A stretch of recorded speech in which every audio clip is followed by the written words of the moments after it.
Hey, power movers, how are you? Welcome to you wherever you are in the world. And I'm here today with Michael Elliott. What an inspiring guy, right? He's been there, he's done that. Yeah, he's got the scars and he's got the t-shirt. Mike is dealing with AI and he's dealing, with a whole range of different things. But more importantly, he's dealing with life, and living the life he loves, trying to get that sense of business owner freedom, right? And what he was doing before wasn't resonating, and now he's just in flow, as they say. And he's doing all sorts of things. Mike, welcome to Power Movers. Thank you for joining me. I'm No, thank excited. you. Yeah, it's Well, amazing. Thank you for the intro. I think it was a great summary of basically of where I am, and I think that the audience will resonate with quite a lot of the points in every angle, from pain, discipline, struggle, disappointment, defeat, and how you bounce back and how you continue to stay in that flow no matter what happens. yeah. So let's go back. Just give us a very short review of your history, because most business owners start somewhere. Very few of us just go straight into business and make millions, right?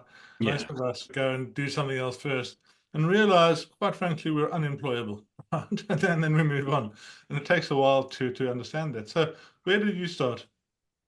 So I graduated from university. I had heartbreak at 18, molded me into put me in a dark place, but then molded me into somebody who was quite cold, not cold hearted, but had that cold streak in them, that ruthlessness, I guess you would say, in business that you need.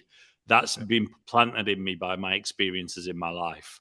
When I was younger, I nearly lost my dad, my brother, and my nephew all in the space of 6 months through a heart attack, a bike accident, and an open heart surgery. So Wow. I had all of that pain building up to it.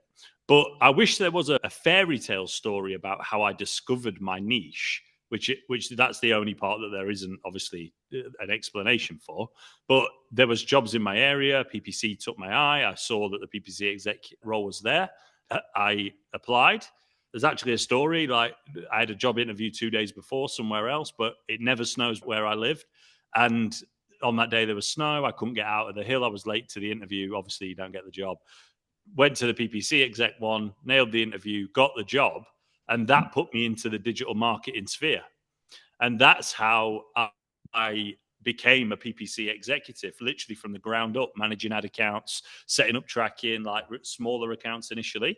And as I grew in that role and started to get a little bit of disdain for certain things inside the company. Just things weren't rubbing right with me. And you realize that the funnel's very top heavy, which is something that people really need to understand. Like, when you're getting paid your salary, you better believe that the one up the chain, your manager, not his manager, or probably his manager, it's the guy above him who owns the company that's making the dough. Okay. And I don't care what your bonus is, how much you get, whether you've got a car allowance, all of it is complete nonsense. And that's why I say complete nonsense. You have to learn your trade. But what I'm saying is, you have to understand that eventually you have to become the guy who sits in the boat and rows, but has a team that rows with him and ultimately scales. So I ended up getting basically fed up, and I left. I had a 3 month old, I don't know, 4 month old baby. I quit the job straight after, just literally at the end of COVID, like the lockdown of COVID and etc. And I went all in with $3,000 in the account. I went all in. I had nothing else. That's all I had. And that's the thing, right? When you hit rock bottom, and I say rock bottom because, yeah, it feels like that when you hit rock It bottom. was rock bottom for me. Yeah. It was. Yeah, at the same, I was making 150 grand a year. Yeah, and when you make that amount of money working for someone and you're totally stressed out all the time, yeah, it becomes a point where you're just spending it somehow. I don't know where. Yeah, I don't know. Yeah, yeah. I've gone. I I've had got one for you. to, Sorry to cut you off, Roy. I didn't mean to cut you off there, but I've got one for you. Just in comparison to that, I was on 35,000 British pounds a year, and I was closing deals every week at 3, 4, 5, 6, 7K a month in retainers. wow. And that's what opened my eyes, what you were saying there. Like, I wasn't even on a good salary, never mind about being on a good Yeah, salary and doing it. I was just lucky if I could take my making somebody missus else out. money. Yeah, if I could go on holiday once a year, that was lucky to me. But I think it was about 7 years in that position, six and a half, 7 years in that position. And in that time, I also grew as a man. which is an important thing that people need to really understand. Not everybody's that guy, that kid at 18 or 17 who hits a crypto pump and makes millions. You need the experience to go alongside it, because your brain will develop. If you are under 25 and listening to this podcast, your brain will develop completely differently in the next 3 to 5 years than what it has done so far. You are still a baby. And that there's people much more successful than me that are 18 years old, don't get me wrong. But what I'm saying is, for me personally, which is what this podcast is around, I wasn't the same man at 25 as I was at 28 when I decided to jump. And it all happened very quickly. And the mindset that I had going into it was one that I wasn't going to be beaten. Amazing. So you started that company. You were really going through the process of learning all those lessons, right? You mentioned there you weren't very aligned with what the company was doing. And I love that as well. When I left because of the same type of thing, I was working computers in the city, which had been going for a long time. I was there for 7 years. I was making good money, but I was making the owner way more money. And he was just doing things that I didn't quite trust to the customers. And I was like, I don't want to work like that. I'm not going to. But do you know me? What it was with me is similar. But for me, and I'm not even going to name them because I wouldn't give them the publication, but for me, it was the way they treat other staff members. That's what got me. And when I realized that it was wrong, when I first joined them, think about it, at 21 or whatever, when I first joined them, I didn't know what a true professional workplace looked like. So I thought that it was the norm. And basically, the way I run every single one of my businesses is the direct opposite of how they run theirs. That's my approach. And you literally cannot learn these lessons in university, right? No, I don't believe in, like, this is controversial. Don't shoot me if you've gone to university and done well. But, like, I went to university and my degree's not worth the paper it's written on. Like, multimedia technologies, what is that? You tell me what I'm a specialist in. I didn't learn anything. Like, one project would be coding, then it would be digital marketing, then it would. So there was an element of digital marketing, but that's one. I don't even remember what they call them, but that was like one module or two modules that it made up. The rest of it was like maybe JavaScript coding and then general computer science based stuff. So I know I'm in a computer based industry, but I've always been computer heavy.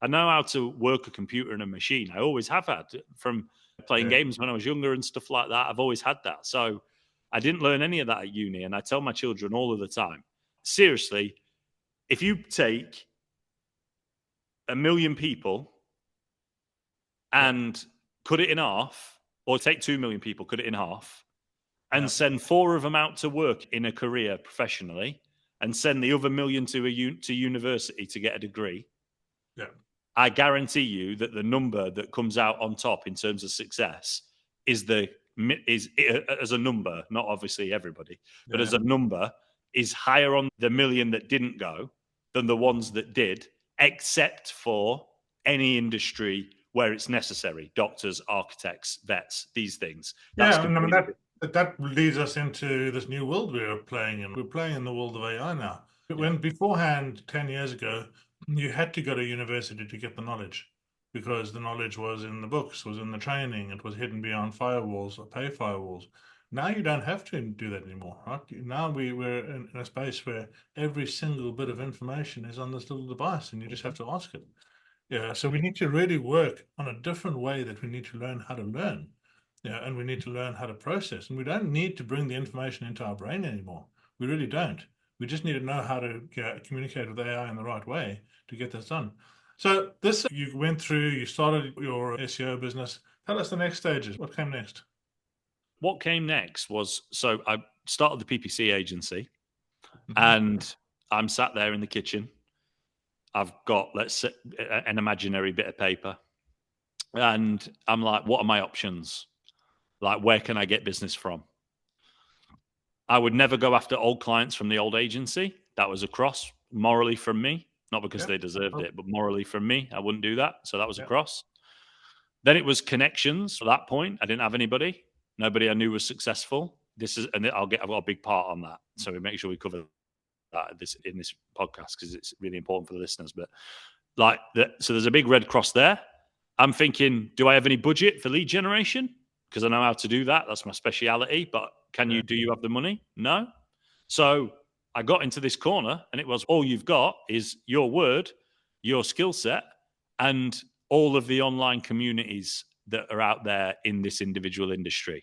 Facebook, Reddit, LinkedIn, these places. That's all I had. And I swear down, I got to 20. You'll have to forgive me because the exact number I don't remember, but I got to somewhere between 15 and 25K a month from Facebook groups alone. Yeah. I don't know what you're earning at your job now, listeners. I don't know what you're earning at your job now, but I used Facebook groups where PPC groups, Google Ads related groups, provided value first by giving free information away. And then I would get DMs from a small portion, but from a certain portion would respond and say, hey, can you help me with it? And at that stage, you're like, yes, of course. Now, I don't know what you do as a business, but listening to this, if your business is digital, you can go and literally hunt for business, enough to cover your wage. 100 grand a year, 150 grand a year, piece of cake. Seriously, like to get to 12 grand, 10K a month, whatever, is a piece of cake. Not only that, all of the tax systems are set up to benefit you if you're a business owner. So you pay less tax. You can afford to earn less money and have the same take home than what you do when you work for somebody else, which is really important for people to know.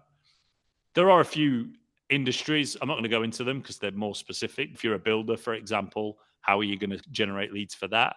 But do you know what? The same thing.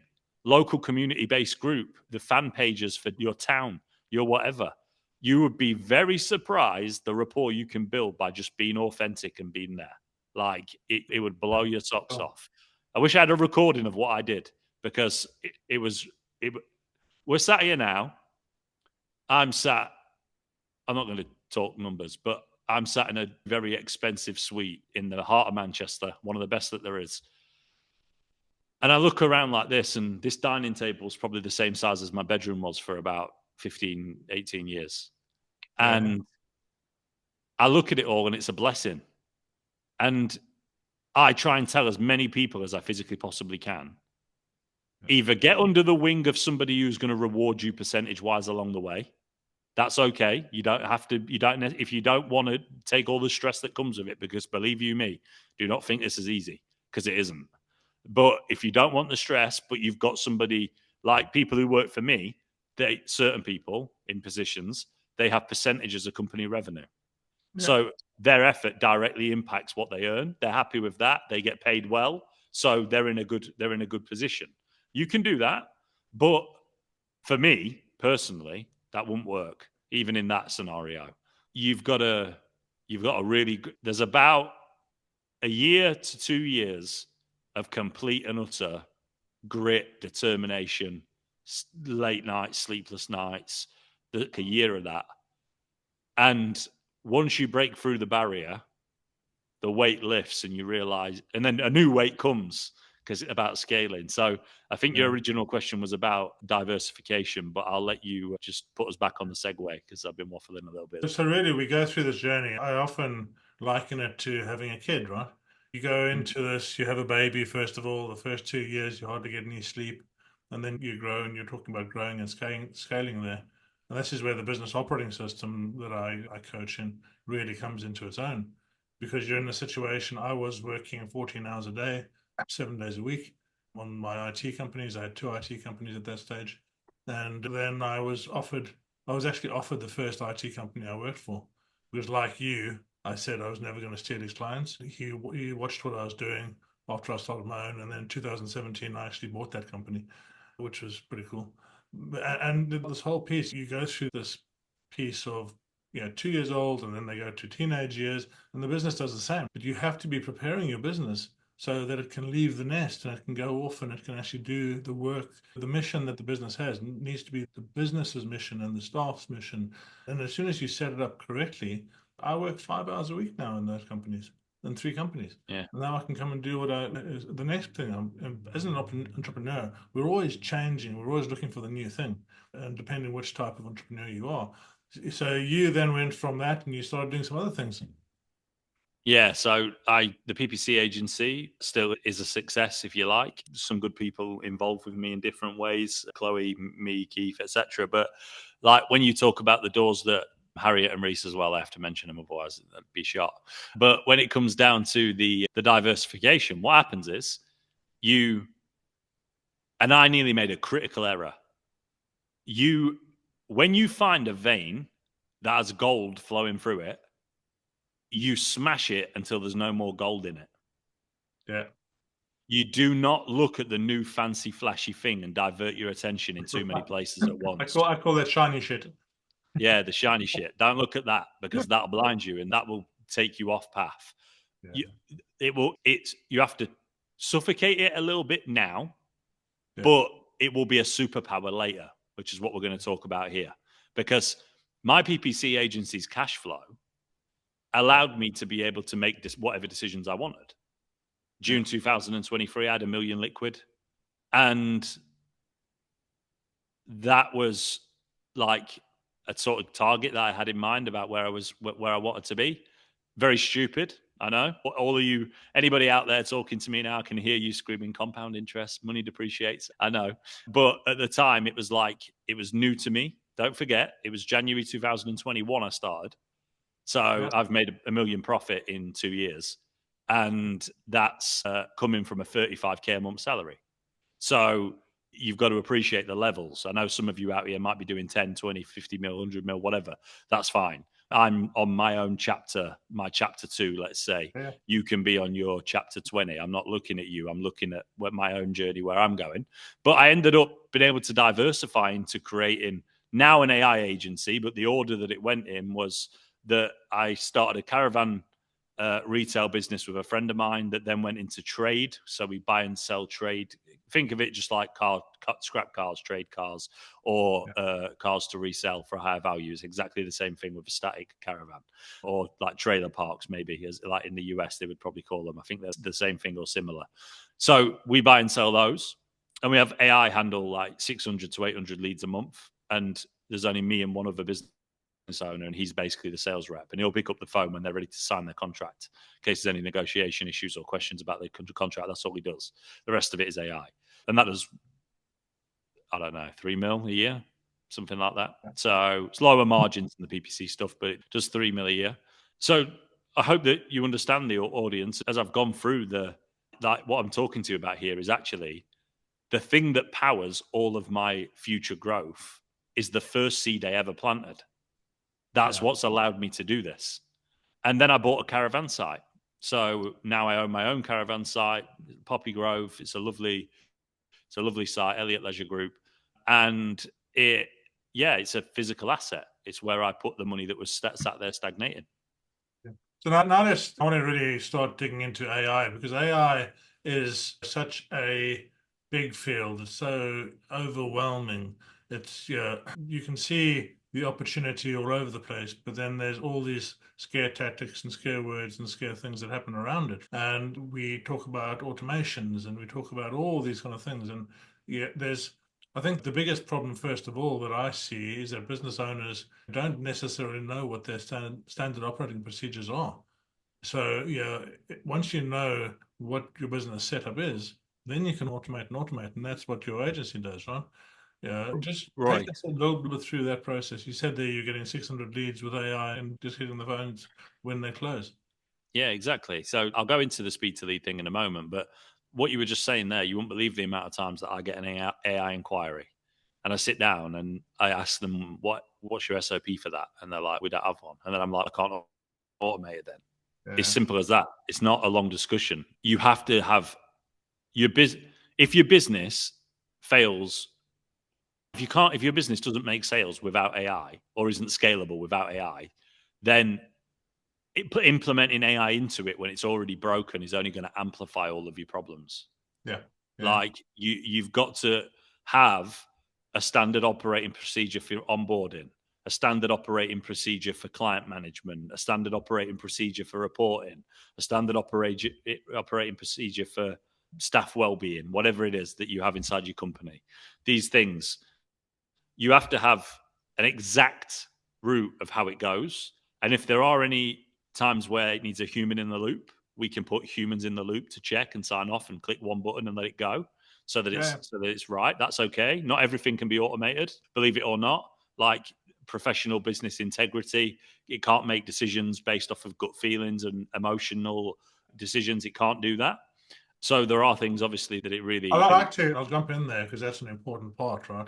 I like to think one of my previous customers, who was talking about AI, and he just wants to keep human in. He doesn't want to be, doing AI and automation. I was like, okay, why don't you think about it like this?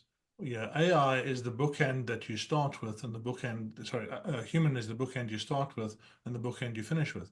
You need to have a human to know what you need to do, then have the AI do the processes and put the checks in the front, and then you need to have a human at the end, because the companies that use AI successfully, that automate successfully, and that they have more human coming to the top, those are the companies that are going to do the best. Yeah, 100%. It's like this AI replacing jobs thing is true in certain industries. If you're an admin, a data entry analyst, your job's gone. Trust me. It's not going to be around for much longer. But like you just very clearly said there, and what's important for people to understand is what you need to become is an architect in your position. Yeah. Like somebody who draws the painting of the picture and then how to integrate the AI tools. People think it is so easy, my friend. They look at it, they look at AI, they think AI.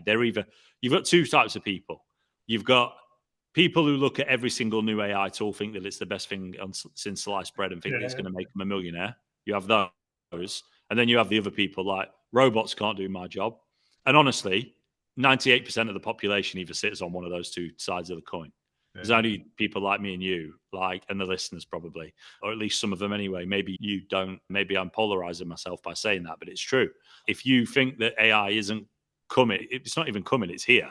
If you think AI isn't going to impact the way that businesses operate, that is it. That is, I don't want to be too blunt here, but that is foolish. Like you have to look at what's actually happening around. When it comes down to it, though, you are 100% correct.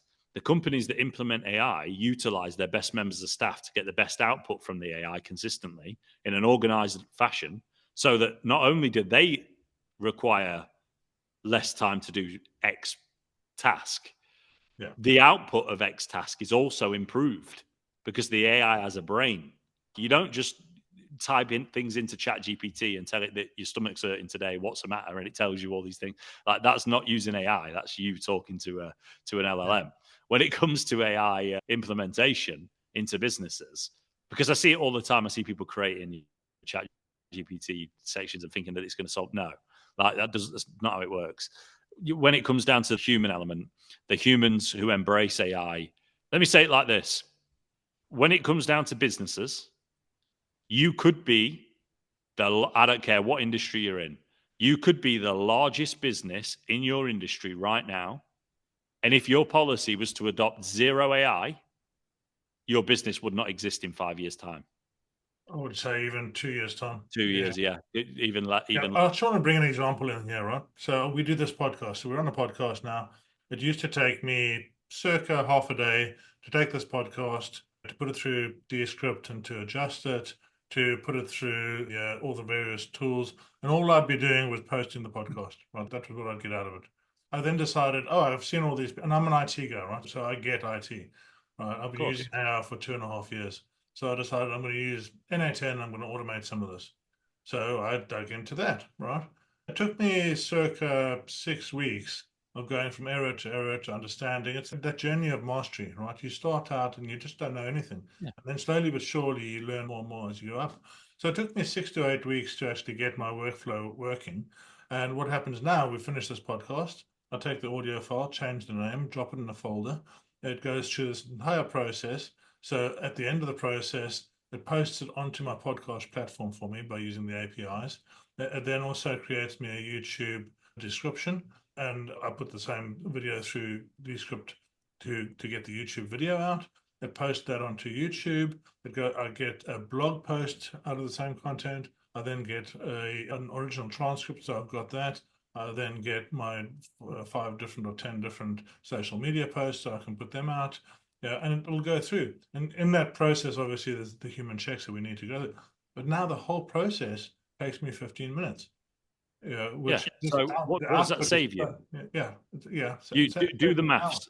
Yeah, like, I'm not well, mental. what it means is beforehand I do one podcast and I might get it to launch, 4, 5, 6, 7 weeks later. Now this is my third podcast this week. I'll do another one later on today.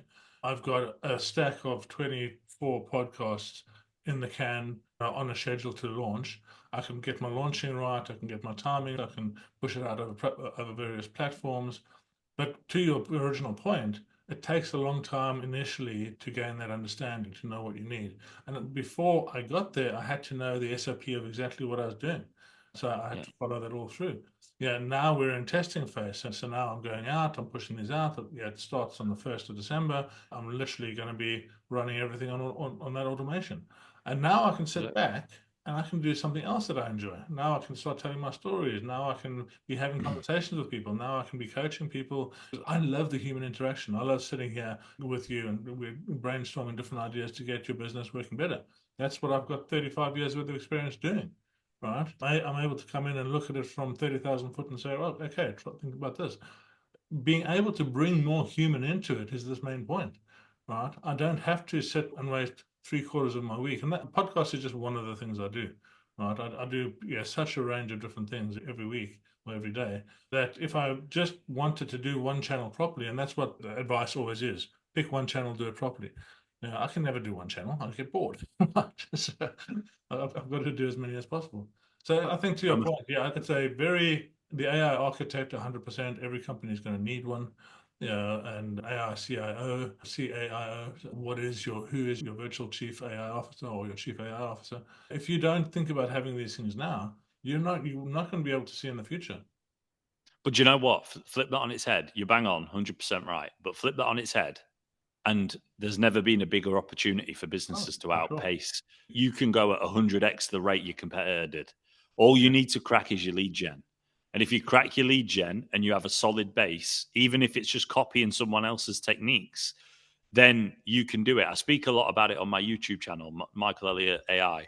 I speak a lot about this. The video that actually went out today was about your circle and auditing people's access to you, who drains you, who fuels you, who does that. Like this conversation, you're going to come off this. I don't want to say you'll have learned something, but for me, having a conversation with you, I think when you're speaking to other people that are entrepreneurial, just naturally, even if we're not discussing a specific business idea, you're feeling my energy through this screen, Yeah. like my motivation. Like you're talking to somebody that doesn't take no for an answer. And that's something that rubs off. So in real life, guess what? I surround myself with people who operate that way. And guess what happens? Along the way, you lose some people. And that's not a slight on them, but their ceiling of their dreams and their mindset and goals, you're limiting your capacity to fit their room. Let me jump into something else that I really am very passionate about in the business owner space, in the entrepreneur space. It's actually loneliness, right? Because unless you do it in the right way, owning a business can be very lonely. Yeah. And it's not something that we talk about, especially being men, and we're not supposed to talk about emotions and all these things. But in real terms, you go out and you do a business, or you come up with this idea, you're so passionate about it, you're so driven about it, you really push forward. You talk to your wife and your kids and your friends, and after the third conversation, they're getting a bit bored of you. They don't have your energy and your excitement and yeah. So then you go and you start employing some staff. At one stage, I had 150 staff, right?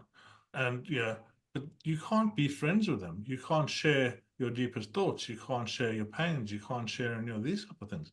And it ends up, if you're not very careful, you're like this ship in the middle of the ocean by yourself, and everybody else is either looking to you to get something out of you, or upset with you because of something you've done, or yes, and it just becomes this really lonely environment. Have you found that? Look, like I have no shame in talking about mental health issues. Like more men, every man needs to talk about it because I'm over 33 now. I'm 33 now. But the biggest killer in men, I think it's under 35, is suicide. And you just touched It's on actually something there. under 50. Under 50. So under 50, 20, yeah, right? Is 25 suicide. to So 50. you've just brought up a really important point that's bigger than any business profile, like so technique or growth. To be a successful entrepreneur, you have to have a specific mindset, and you have to tolerate things that aren't normal. It will put you out, unless, like I say, crypto pump or some crazy SaaS business that just happens to fly.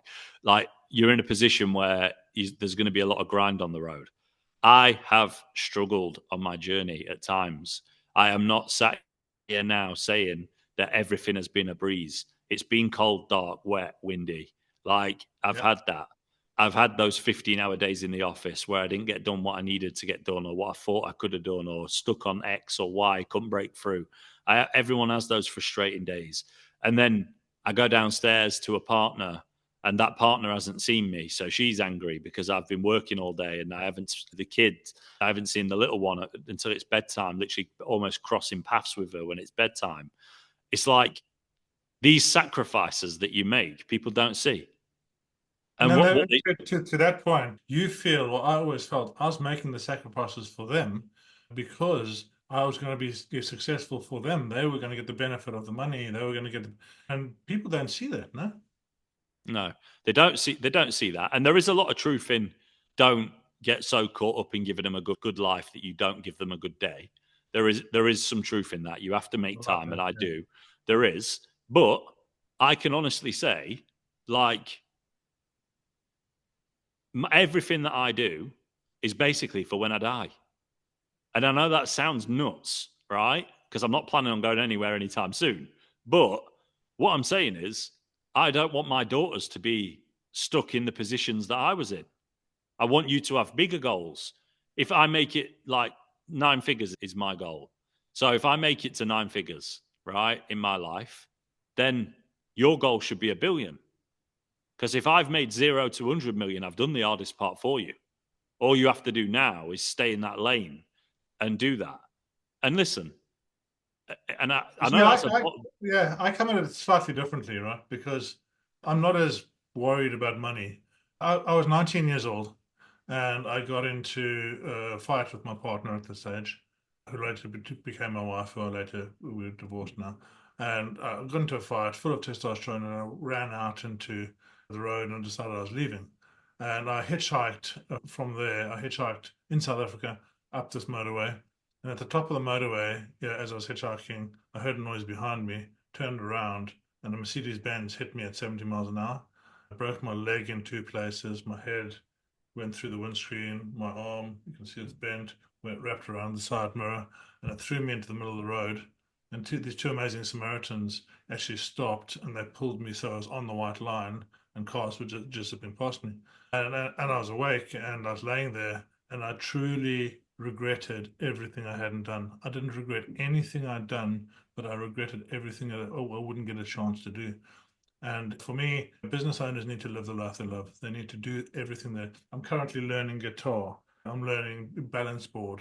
I'm always learning something because that's, I think, a superpower for business owners. But I've yeah, also just been to Egypt and I've been free diving with dolphins. I've been to France where I spent a week going out and seeing the old ruins. I'm now in yeah. I don't know if you, Seattle. So if you it's can. just this idea, dude, you live the life you love, right? Yeah, I don't know if you can tell, since because we have spoke before. I don't know if you can tell, but I'm looking a bit more tan than usual. I've just come back from the islands myself. I spent 3 weeks in Spain with the family, and it was a complete depression, as in a decompression. Sorry, like a complete decompression of work. Yes, I still had to work some mornings, but it was an hour here, an hour there. I was there, present all the time. That was my spring uncoiling, if you liked. Yeah. Like, that's the way that it went, and you're 100% right. But I guess that's one thing that we maybe disagree on. And that's obviously fine. There's no right way of doing it. But like, I feel like I make enough time for the things that matter, like my Yeah. little girls and stuff like that. But I also think I don't want to look back and think that I didn't take an opportunity that I should have done. And That's my yeah, entire point. And let yeah, me just come in here. Yeah, yeah, I'm 53 years old now, right? What I'm spending money on now is my wellness. making sure I'm as fit and as strong and as healthy as possible. I'm digging into all the biohacking things, the peptides, I do my morning routine is I get up and I do breath work, I do meditation, I do PT, I get in my ice bath and I set myself up with as much energy and as much power for the day as possible. I then give 100% to work when I'm working and 110% to work. And then that allows me, over the last 2.5 years, I've been to 25 different countries Yeah, because, for sure, I'm going to leave my family what I need to leave my family. I've got a daughter, 21 years old. She's in university. But at the moment, I can't even see where the world's going to be in 3 years' time or 5 years' time. This is just changing so much at the moment. So I'm really now about getting everything out of it, taking, to your words, taking the opportunities. I don't want to miss an opportunity. I skydive, yeah, I free dive, I go swimming in the ice, I do a range of different things because that feeds my soul, it feeds my who I am. I'm not as money. I always know I'm always going to be able to make money, right? That's it. I'm going to be able to make money. Yeah. And that with that confidence, with that belief in myself, what if I was to walk out the door today and get hit by a bus, what would I regret not doing? yeah. Yeah. It And won't be. Yeah, I it can won't be. 100% say I would die happy. Yeah. And do you know what? I can say the same thing. And I think, I don't know if this is the age gap like that causes this. I don't know what you were like at 33. I'm not sure, Roy. But being 20 years younger, maybe I feel like my 30s is the time for me to make that. Do it now so that when you're 40, you can retire if you want to, or just take a major step back. I'll never retire. I don't think entrepreneurs ever retire. Even For if they sure. tried, they couldn't. Yeah. Me going fishing every day is not going to happen. Oh, for You know, sure. And it's, yeah, that's always having 10 things to do, having loads of things to do, pushing the boundaries, learning new things. I spend a lot of my time learning. Yeah, I yeah, love learning new things and understanding new things, and and that's we were talking about stress and understanding how to manage your stress. And one of the things that I actually teach business owners is breath work. Yeah, I'm yeah, a Wim Hof instructor. I'm a Oxygen Advantage instructor. I'm a pranayama instructor. Because when I first did breathwork, I was 47 years old, and it blew my mind about what I just didn't know. So I went in and learned all the different techniques, and I've learned Dan Brule. I've learned a whole range of different things, right? And it's that process of continuously learning that I think is something that drives us. And people always say ADHD and that they claim this is their failing. I think it's a superpower, right? I'm telling you now, my, my I'm not going to say that because that's private, but I definitely have ADHD to a severe level. Like you can't be like me and not have it. Like I can only focus on one thing at once. When I'm focused on one thing at once, it's the only thing I can think about. I can't do anything else. I don't even know. I'm saying ADHD like I'm some sort of doctor, and like I know. But what I can tell you is my brain is wired differently. I have friends, right, and family members mainly as well, who can very happily just trot around the earth in its natural bubble and they're very happy. And do you know what? They've got peace. So I'm happy for them. For But for sure. me, like my peace, I guess the way I would probably describe it is, and this is true to be honest with you, there is always somebody chasing you. So the way that, like for me, for example, my PPC clients, there are all the other PPC agencies, they want my clients. Like I have to make sure that I turn up and deliver every single day. I have to make sure that I do what I need to do every single day, whether that's operationally, whether that be AI implementation, whether that be service, whatever it might be. I have to make sure that's done. And that's just one example of it. I do agree with you. Whilst I was in Spain, I read the Four Agreements, which Yeah. was a book that you put me onto and is something that I've been trying to practice. Yeah. I reset every single day because I always make a mistake at the moment. I Yeah. can't do the Four Agreements, but every day in my book of laws is that I reset every day if I make a mistake of one of the agreements that I've made. More importantly, I'm conscious when I make them after, obviously not Yeah. right at that exact moment, but I'm conscious and it's slowly becoming part of my day-to-day life. And that points to your issue with Changed my education. life. Changed my life, that book. Yeah, Yeah. I swear. I bought it. It's so small. I'm looking at this book. I'm like, there can't be any wisdom in here. Not like it was like I was like, it's only And I mean, it's a fair few pages, but it's just so small. And I was like, they can't be. And I was reading it. And listeners, if you safe to do, seriously, load up your phone, order the 4 agreements from Amazon. I forgot the author's name. Don Ruiz. Is it Don? Is it Don Ruiz? Yeah, Don Ruiz. Don Ruiz. Order this book, because I swear I am not a particularly big reader. I've read a lot of the big books, 48 Laws of Power, etc. I've read a lot of these big books, but Roy actually put me onto this book, The 4 Agreements, and I don't care where you are in your journey. I don't care if you've got nothing and you're sat in a basement. This book will be something that changes your whole like the lens that you look through at life, and the way that other people look at you. It's all your own dream, and everybody is different. Everybody has a different goal, different dream. Just because I don't want to read the book out, but just because somebody says something horrible to you doesn't mean you have to react in a certain manner. People are going to tell you fail all the time. Just relax. Who cares? You keep it pushing. You do. You just, that's it. Yeah. There's a particular example that he gives in there about the young girl that's singing, right? And her mother's just having a really bad day, and she keeps on singing, and she's happy, and she keeps on singing, and the mother says, "Just shut up, you've got a terrible voice," and she never sings again.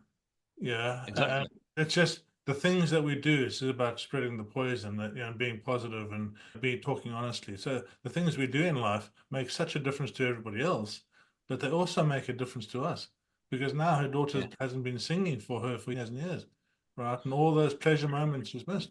So yeah, I do. It's just such a And the biggest takeaway that I've got from it is that is obviously one of the stories, and that would give you the worst mum in the world award. But it's like, that's, you can't say that to your children. I would never say that to mine. Maybe I was a bit strong with that. Like, if you're trying to learn, it's like you playing guitar now. If I watch you play guitar, you're not the guitarist for the Arctic Monkeys or whatever. You're not, or Oasis. You're not. But you pass me that guitar, see what happens. I don't know how to play guitar. Who am I to sit here and say that you're rubbish at guitar when I can't play it myself? Yeah. And there's too many people going around there, especially with what we do, podcasts. I bet there's so many times people have said to you, "Roy, your podcast's not going to work," or "Roy, your podcast's a waste of time," especially early days, whatever, like this. And the 4 Agreements book will teach you exactly how to handle that. And that's where I'll finish on the book, because you need to buy it, because it's changed that alone, that one takeaway alone of the dream, the world, and my reality, that one takeaway alone was worth millions to me, probably, like in my life. Like, it's going to be worth millions to me, because I used to take it. Like, sometimes I would take it, sometimes I would take it bad. Now I know it's your poison, not mine. You ain't bringing it into me. So keep it there. And that's the way that I do it. So I know it's a tangent, but to listeners still here, like, seriously, if you haven't read that book, it will blow your mind. I did not believe it either, and it did. Yeah. And I read a lot. I've got hundreds and hundreds of books. I listen to audio, and I'll be sharing some stories on these as I go forward, because I think there's so many ways that we can better ourselves. Yeah, and we have to start with a mental peace. We have to be peaceful. Where's your peace? We don't necessarily have to be happy all the time, because happy is a fleeting thing. But peace, if you can be peaceful every day, that's just so much more powerful. So we're gonna start. Yeah. I was just going to say, if something can go up, it can come down. Yeah. So happiness, for example, feeling in a good mood, a bad mood, these things can change. But if your book of laws are written properly and you're at that level and you find peace with where you're at, you're never unstable. You can't be, I don't know if this is the right way to describe it, but you're completely zen. And not in a weird way. I don't want the audience to think it, because I'm not like I don't do yoga and like meditate for 6 hours a day. Like, I don't do it. I don't do that. It works. You probably should. Don't get me wrong. But what I'm saying here is I don't do that. And it was special. It really was. Like, it was something that you definitely need to pick up and go with. But And that's the thing, what you're doing with people, we spoke a little bit about it, what I do with people. We're in essence business coaches as well, right? You're having to say to people, do this and this. And that's where I get my so much joy and happiness, is actually helping people do this. And my YouTube channel is literally designed to give information away for free. I'm working with a YouTube coach because it is an algorithmic metric game. Like, it is an algorithm at the end of the day, as and within itself. So it's small. I would appreciate if any audience is still here, go subscribe, Michael Elliott AI. But on that channel, I give away loads of info. I do live builds of N8N flows to showcase things to you. I'll go through the basics of N8N from zero to like functional, like being able to use it. But then I also tell you about dark times in business of what I've had. And I also then tell you about experiences of me growing businesses and show you real examples. And I explain the pitfalls of having money and things that happen, the journey to success. I run through all of these things. And like, I've never earned a penny from going on one of these podcasts. Obviously, it's brand awareness, but going on podcasts, doing this, if there are 100 people listening to this, I want them to believe in themselves that they can do it, because I needed me back then when I wanted to take the leap. I needed this, me right now. What I'm saying to you now is you can do it. You can do it, and anybody can do it. It doesn't matter who you are. Anybody can do it, as long as you've got a plan and you're willing to stay in the heat for long enough. When times get hard, you will make a success. What success looks like? Are you going to be Jeff Bezos? Probably not. Maybe, but probably not. But are you going to change your whole family dynamic and change the lives of you and other people around you? Absolutely. And that is key. There's nothing wrong with having a lifestyle business that pays you the same as what a job does, but you only have to work 2 hours a day. There's nothing wrong with that. 100%. And I think that's a really good place to wrap it up. That was very eloquently said. Thank you very much for joining us. I'm going to be putting all your details below on the post, how people can get hold of you. And go and listen to you more on the YouTube. That's awesome. Thank you very much for your time, man. Thank you. Cheers, Roy.